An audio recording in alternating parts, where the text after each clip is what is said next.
This is me to Nintendo in 2022. Imagine this is money. I don't have that kind of money. Anyway.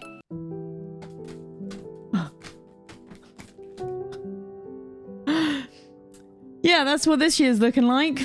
Hello, today we're playing Yas or Pass with all the Nintendo releases in 2022 and maybe some beyond, because like games have got delayed, some games don't have release dates, other games that say they're coming out in 2022, let's be honest, are they? It is worth noting that while yes, I am a Nintendo content creator, I'm not made of money. So as much as I want to say yes to all of them, we can't. They have to look good for me to want to buy them. But yeah, my bank account's going to be crying this year. First up is Switch Sports. I will say, I think nostalgia plays a huge part as to why I'm buying this. And there's just a big lack of good motion control games on the Switch. And those that are motion control games on the Switch, like Splatoon, Mario Golf, they aren't very versatile. They do one thing, they play one purpose. I feel like the only game that's going to rival Switch Sports in terms of versatility of motion controls is the 51. The 50-somethings game. I talked about it last time. Why can I not remember this? I will say that it is debatable as to whether this is going to be worth the money. Apparently, there's been a dodgeball data mine. We know that we're getting golf in the summer and we're getting 6 games to start off with. Compared to Wii Sports Resort, this game is lacking content. The functionality in Wii Sports Resort doesn't look nearly as good as this game. This game seems to have a lot more versatility in the way you play, also in the styles that you move and the motion controls being a lot more realistic. I think it's not just game types we're looking at, and we also, I can't remember, does Wii Sports Resort even have leagues? Yeah, I'm getting it. I need to be in that top league for bowling, okay? I have something to prove. I can't bowl in real life. Just let me have this game. This is going to be released on the 29th of April. This is probably the first game I'll be buying this month. And hopefully, no, I already bought Kirby. I said I'd limit myself to 1 game a month, man. Moving on. Next up is 2 Point Campus. However, I do know that the release date is no longer May. They've delayed it. I can't remember how long. Let me have a look. Yeah, it's been pushed back to August 9th. For those who don't know, 2 Point Campus is a simulation game where you're put in charge of a university campus. If it's anything like 2 Point Hospital, then there'll be loads of different levels with different challenges per level, forcing you to play in a completely different way every time. Whilst I think I'll be buying this game, I don't think I'll be buying it on the Switch, and I think I'm going to wait for it to be on sale first. I adore 2 Point Hospital. I think that game is absolutely incredible. And if you've been here for long enough, you'll know that the first thing I started making YouTube videos on this channel before I got a capture card was 2 Point Hospital. So I do truly adore that game. However, I don't like playing simulation games on the Switch. I am incredibly fortunate that I have a PC that is strong enough to take most PC games at the moment. So I would prefer to have it on there. However, the Switch is amazing for those of you who don't own PCs or don't have laptops that are good enough to run a lot of these games. And I've been told that 2 Point Hospital ran really nicely on the Switch before. So it is going to be a decent port. These games are incredibly funny, incredibly hilarious, and incredibly addictive. They are so good. So yeah, I'm going to buy it, but not on the Switch. Mario Strikers. I loved Mario Strikers on the Wii. I have been known to say that Mario Strikers on the Wii was one of the best Wii games. I would spend hours playing it, and I hate football. No, I don't just hate football. I detest football, or if you're American, soccer. I hate it. It's the worst part about being British. I hate it. But this game, if you have never played it before, think FIFA, but actually fun. It's less about the football and more about the pummeling each other, and it's just so much fun. It's so much fun. It is so easy to get to grips with. I would say when I was playing the Wii, I was even more of a gaming noob than I am now. I was very, very new to gaming on the Wii. Like, I'd played some GameCube, but the Wii was where I started to really get into it. It's very easy to pick up. Good fun, and there is a high level of skill for those of you who want to get good at it as well. I will say I need to see more from it to be completely sold, but at the moment, just from the Wii memories of how much fun that game was, I do really want it. My only concern is it might be a little bit rubbish to play on my own. Splatoon 3.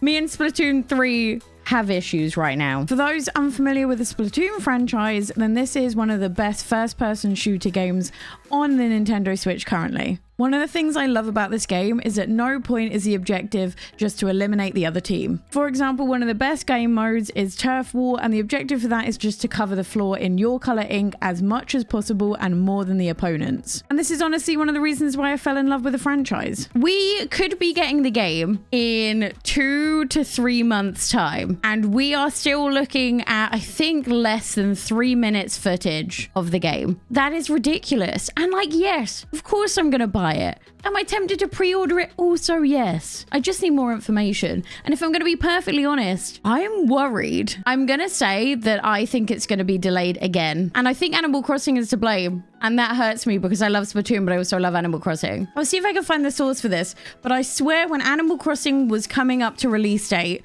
they said the updates for Splatoon 2 were stopping for development for Animal Crossing, which makes me think that the Animal Crossing updates have stopped for work on Splatoon 3. But Animal Crossing had a disgustingly huge update like 4 months ago. So I think it's a safe assumption to say that might be the reason why they're running so behind and are so reluctant to give us information. I really do hope that they don't give us, they give us like a complete game and then update it more like they did with Splatoon 2, and don't give us an almost complete or semi-complete game with the rest of the features being released later. Gen 9 Pokemon. Oh my God, I'm saying bye to all of these.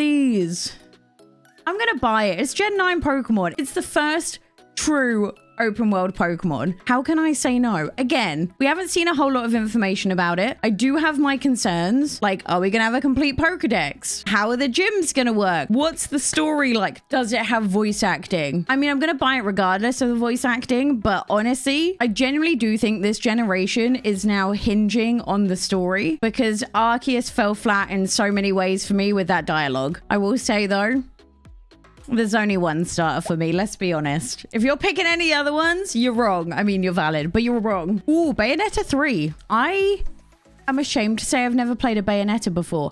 I have been so close to buying the twin pack for so long. I've never tried it, so I can't say anything. The game franchise looks amazing. It looks beautiful. I know so many people love it.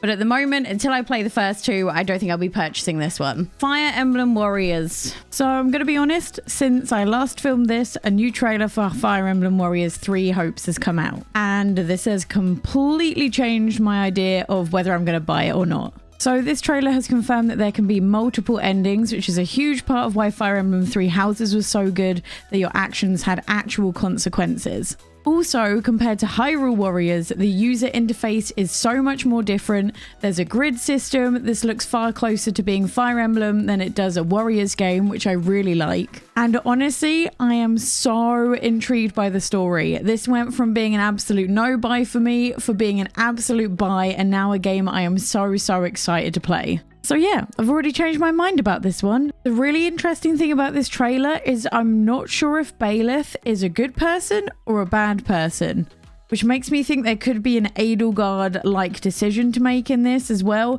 and that the good guys and the bad guys aren't really going to be so simple to figure out. Which again was another incredible thing about Fire Emblem 3 Houses. You couldn't quite tell whether you were on the right side, and I love that.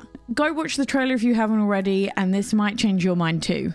The new Mario Rabbids game, again, passed. It just wasn't really my thing. I didn't get a lot out of it.